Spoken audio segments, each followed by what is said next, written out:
જુઓ ફ્રેન્ડ્સ, આ વેસ્ટ તેલનું કેન છે જેને તમે કદાચ ભંગારમાં કે એવી રીતે આપી દો. એનો જુઓ અમે કેવો સરસ મજાનો ઉપયોગ કર્યો છે. આમાં ખાલી અમે ઉપર પગડી પહેરાવી દીધી છે અને એને કલર કરી દીધું છે. આમાં તમે કોઈ પણ પ્લાન્ટ વાવી શકો અને આને એઝ અ હેંગિંગ તમે યુઝ કરી શકો છો. ઘણા લોકોને પોતાના ઘરે સારું એવો બગીચો બનાવવાનો શોખ હોય છે અને તે બગીચો બનાવવા માટે મોંઘા દાટ ખર્ચાઓ પણ થતા હોય છે, પરંતુ આ પ્રકારના ખર્ચાઓ કરવાની જરૂરિયાત નથી, કારણ કે આજના સમયમાં ઘરે પડેલી જે વેસ્ટ વસ્તુઓ છે તેમાંથી તમે બેસ્ટ બગીચો બનાવી શકો છો.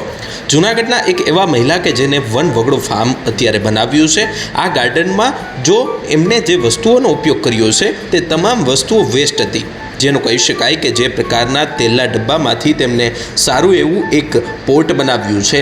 આ સાથે ગાર્ડનિંગની જે મોંઘા પોટ્સ આવે છે તેની પણ જરૂરિયાત રહેતી નથી. પ્લાસ્ટિકની બોટલમાંથી પણ અલગ અલગ વસ્તુઓ, આ સાથે જે પોતાના ઘરમાં જ એક સેલ્ફી કોર્નર બનાવી અને અનેક લોકોને ત્યાં આકર્ષ્યા છે. તેમનું કહેવું છે કે જે લોકો જે પોતાના ઘરમાં સારો એવો બગીચો બનાવવા માટે મોંઘાદાટ ખર્ચાઓ કરતા હોય છે તેની કોઈ પણ પ્રકારની જરૂરિયાત રહેતી નથી. અત્યારના સમયમાં જે પણ પ્લાસ્ટિક પ્રદૂષણથી જો બચવું હોય તો જે પ્લાસ્ટિકની વસ્તુઓ છે તેનાથી જ તમે પોતાના ઘરને ડેકોરેટ કરી શકો છો અને તેનાથી ઘર પણ સુઘડ અને વ્યવસ્થિત દેખાઈ શકે છે. અને હું એવું માનું છું કે લોકોની જે ધારણા છે કે ગાર્ડનિંગ એ બહુ એક્સપેન્સિવ શોખ છે, એને અમે અહીંયા રોંગ પુરવાર કરવા માગીએ છીએ.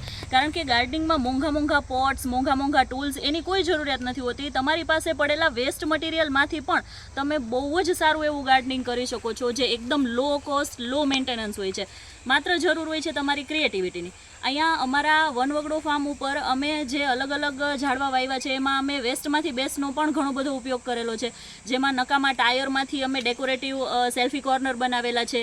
એ સિવાય અમે જે નકામા પ્લાસ્ટિકની બોટલ્સ હોય, કાચની બોટલ હોય, એમાંથી અમે ઘણું બધું ડેકોરેટિવ બનાવેલું છે. એટલે અમારું ખાલી એ દર્શાવવાનો આમાં હેતુ છે કે ગાર્ડનિંગ માટે તમારે કોઈ મોંઘા સાધનો કે મોંઘા પોટ્સની જરૂર નથી. તમારી પાસે જે તમારા ઘરનો વેસ્ટ હોય ને એમાંથી પણ તમે ગાર્ડનિંગ કરી શકો છો. અને એના લીધે તમે જે અત્યારે પ્લાસ્ટિક પ્રદૂષણની જે સમસ્યા વધે છે એને પણ તમે નિવારી શકો છો. આ વનવગડો ફાર્મ 1 વીઘાની અંદર બનાવવામાં આવ્યું છે, જેમાં અલગ અલગ ઝાડના પણ વાવેતર કરવામાં આવ્યા છે. આ સાથે કાચ, પ્લાસ્ટિક અને અન્ય જે વેસ્ટ વસ્તુઓમાંથી પોતે સારું એવું ડેકોરેશન પણ કરવામાં આવ્યું છે. વેસ્ટ ટાયરમાંથી સ્નોમેન, સૂર્ય, રબર બૂટ્સમાં ઝાડ વાવેલા છે. આ સાથે ટીનના ડબ્બામાં એક લેટર બોક્સ બનાવવામાં આવ્યો છે. તેલના જે ખાલી કેન હોય છે તેમાંથી કાર્ટૂન બનાવી અને તેને એક પોટ્સ માટે ઉપયોગ કરવામાં આવે છે.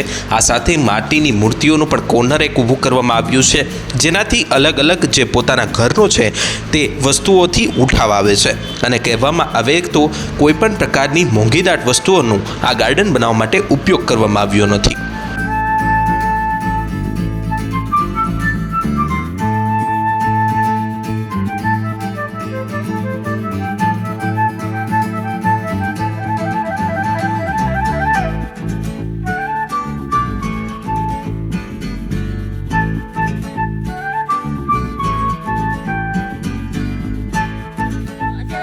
ઉપર અમે વેસ્ટ ટાયરમાંથી એક સ્નોમેન બનાવેલો છે, જે બહુ સરસ સેલ્ફી કોર્નર તરીકે યુઝ થાય છે. એ સિવાય અમે એક સૂર્ય બનાવેલો છે.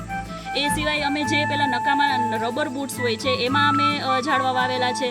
ત્યાર પછી અમારી પાસે એક નકામા ટીનનો ડબ્બો પડેલો તો એમાંથી એક બહુ સરસ મજાનું લેટર બોક્સ બનાવેલું છે. એના પછી અમારી ગાડીના જે ટાયર નીકળે છે તેમાંથી અમે બેસવા માટે બહુ સરસ મજાની સીટ બનાવેલી છે. અને જે તેલના ખાલી કેન હોય છે એમાંથી અમે સરસ મજાના કાર્ટૂન બનાવેલા છે કે જેમાં અમે પ્લાન્ટ પણ વાવી શકીએ છીએ.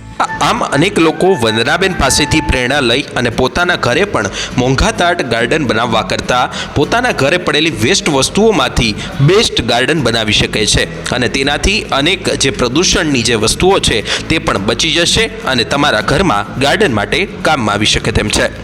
આશિષ પરમાર, ન્યૂઝ 18, જૂનાગઢ.